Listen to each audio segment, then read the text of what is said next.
All right, I'm going to talk about Texas quarterback Quinn Ewers, talk about keys for success for Quinn against Ohio State this upcoming Friday. We'll also look at a few clips of film demonstrating these keys for Quinn Ewers. But before we talk about Quinn, before we talk about these keys, before we look at the film, let's talk about Ohio State's defense for 1 to 2 minutes. Then we'll talk about Quinn Ewers. Ohio State's defense, one of the best defenses in the country, the number one defense in the Big Ten in points per game, only giving up 10.9. This was up until they played Oregon last week. Number one defense in the Big Ten in yards per game. Number one defense against the passing game. So it's one of the best defenses in the entire nation. Only giving up 17 points twice this entire season. And they were both against Oregon. 32 in their loss against Oregon, and then 21 in their blowout win against Oregon this, Wednesday, Thursday, whenever it happened last week. And against Oregon the first time, the biggest change against Oregon and why they were able to have so much more success round two was they changed their approach just a little bit. In the first game, they had 0 sacks against Oregon, and they blitzed Gabriel 36% of Gabriel's dropbacks. Ohio State traditionally does like to blitz. That's the least amount of blitzing they did in any Big Ten game. Most games, they were blitzing 50% or more on passing plays and dropbacks. So they like to bring pressure. Well, against Oregon the second time, they only blitzed 9.6% of Dillon Gabriel's dropbacks, and they had 8 sacks. They were able to confuse Dillon Gabriel. The DBs were able to cover the receivers, and they were able to get to the quarterback without having to blitz. I think that was one of the main things, one of the main reasons why Ohio State was able to have so much success. But traditionally, they like to blitz. They like to bring pressure. So my question is, what will they do against Quinn? What will they do against Texas' offense? Do they try to blitz like usual? Do they try to blitz 30, 40, 50% of the time? Or do they just bring 4 and try to get pressure, try to confuse Quinn with back 7 like they did against Oregon? So we'll, of course, find out here in a few days. But regardless what they decide to do, let's talk about Quinn's keys. I think for Texas to win this game, Quinn is going to have to make some big throws in high-pressure situations like he did against Arizona State in the fourth quarter and in overtime. I think they're going to have to win because of him. I think that's what it's going to take to win. It's exactly what Texas did against Arizona State in the fourth quarter, the end of the fourth quarter, and in overtime. So what are the 3 keys for success? Well, key number 1, I think it's continued success for Quinn without the use of play action. Now, Texas and traditionally with Sark and Quinn last year and the majority of this year, a lot of their big plays, big plays come off of play action, like to utilize play action. It's part of Sark's game. It's part of his creativity. So yes, play action is great. And hopefully you get the run game going, and hopefully you can utilize play action. But to win, I think he's going to have to be good without play action. He's going to have to be good on just straight drop back passes.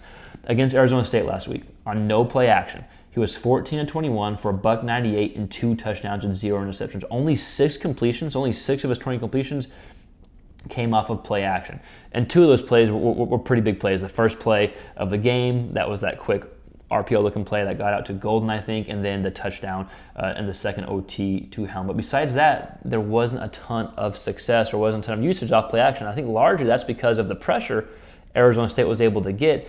A lot of Quinn's sacks last week came off of play action because it took long to develop, so they had to ask Quinn to drop straight back. Even against Clemson, he was 10-15 for $106, 1 touchdown and 1 interception. That pick, not his fault, bounced off the receiver without using play action. So the play action attempts have been below the normal of the past 2 games. The play action attempts have been below normal compared to the rest of the season, just for the simple fact that it needed time to develop. There's some confusion on the offensive line. So to win this game, I think the first key is Quinn's going to have continued success without the use of play action. Key number 2, movement in the pocket and utilizing your legs enough time to buy time. Now you don't have to have a big yard gain or a big rushing gain like you did against A&M on that big play. You don't have to have a big gain like that, but I think you need to utilize your legs, maneuvering in the pocket, buying time like you did against Michigan, like you did against even last week against Arizona State and against Clemson. You use your legs to buy time a little bit and through in the pocket. So moving in the pocket to buy time, I think, will be key just to give you some more time to deliver the ball. Now, if you can have 1 or 2 big runs, that's huge. Like you had against Arizona State, you had that rushing touchdown. Like, that's huge, right? I think you have to use everything in the playbook to beat Ohio State. And so part of that is Quinn utilizing his legs to buy more time. If you take off, great. If you just utilize your legs to push the ball downfield, that is great too. Key number 3, I think you're going to have to hit on enough deep balls. Now, this has never been part of Quinn's strength. This hasn't been part of Sark's main identity these years at Texas. He only has 18 completions where the ball was thrown 20 yards or more downfield in 15 games this year? Or I guess maybe 13-ish because he missed a few. But 4 of those completions came in the playoffs, 2 against Clemson and 2 against Arizona State. So I don't think you have to rely on these, but you have to have enough to keep Ohio State's defense honest, to keep Ohio State from creeping in, and just to have that threat. So I think Quinn's able to do that. He's shown the ability to do that. I think he's going to have to do it again against Ohio State. So you have to hit on enough deep balls. Again, he hit 2 against Clemson and 2 against Arizona State. I think that's plenty. I think that can lead to some big plays, but then it also shows the defense, okay, they're able to hit on big plays, and then you have some underneath stuff. All in all, it's going to take a whole team effort to win this game. It's not just going to take Quinn, right? We're a quarterback channel. We talk only things from the quarterback perspective. I still get people that get mad at me and say, hey, what about the running game or special teams or defense? Yes, of course, right? It takes a team effort. But from our perspective, we're just giving the main keys for Quinn Ewers. Let me know your thoughts on what you think the keys are for Quinn. We're about to show some film here in a second just to wrap up this part. We have key number 1, continued success without play action. Key number 2, moving in the pocket, utilizing your legs enough to buy time, and maybe you need a run or 2 to win this game. And key number 3, hit enough deep balls to win the game. Doesn't have to be a ton, but just enough to keep Clemson, just like you did against Clemson, like you did against Arizona State, to keep Ohio State's defense honest. So with that said, let's go ahead and look at a few clips, a few passing plays of Quinn that hopefully does a good job demonstrating these keys for Quinn Ewers. All right, Texas fans, if you watched the channel before, you know this is broadcast footage. I do apologize. We have to slow it down to make it work on YouTube. In the offseason, we will have some all-22 that we'll be able to demonstrate. But let's go ahead and get into it. So Quinn Ewers, the number 1 key, like we talked about, is success without the use of play action. This is a deep ball too, but there's no play action here. This is the 4th and 13 play, so of course, hell yeah, I gotta show it against Arizona State in the first overtime. 4th and 13, no play action, dropping straight back, reading the defense. It was a great move by Golden. We don't have the footage to show the move, but it was a great move by Golden to get open. Good pass by Quinn Ewers. Again, no play action. Against Arizona State, he was 14 to 21 for $190 something, 2 touchdowns? Yeah, 2 touchdowns and 0 picks without using play action. They only used play action. I think he only had 6 completions against Arizona State using play action. And the majority of the season, like 40-something, 43, 44% of all his dropbacks are of a play action. So I think it's been pretty impressive that we've seen from Quinn. Here's against A&M. Ball comes out on time. No play action. They only bring 3. They drop 8. You can see the ball is out before the receiver even turns his head. So the first key, because I think, now if you can use play action, that's fantastic. It's part of Texas's offense. But if Ohio State limits that, you're going to have to drop straight back and rip it. And Quinn has shown the ability to do that. I think that's one of his biggest improvements, and he's shown that these past few games. So I think he's going to have to continue to have success without play action.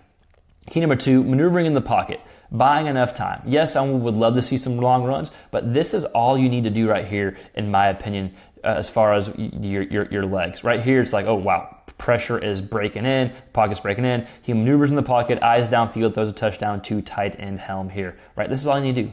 Whether you move in the pocket, whether you escape a little bit, keep your eyes downfield, push the ball downfield, but utilize your legs just enough where you're a threat. Even if you don't run it, you're still a threat. You buy time, you allow your receivers to get open, you avoid the sacks, you avoid pressure. This next clip is Arizona State.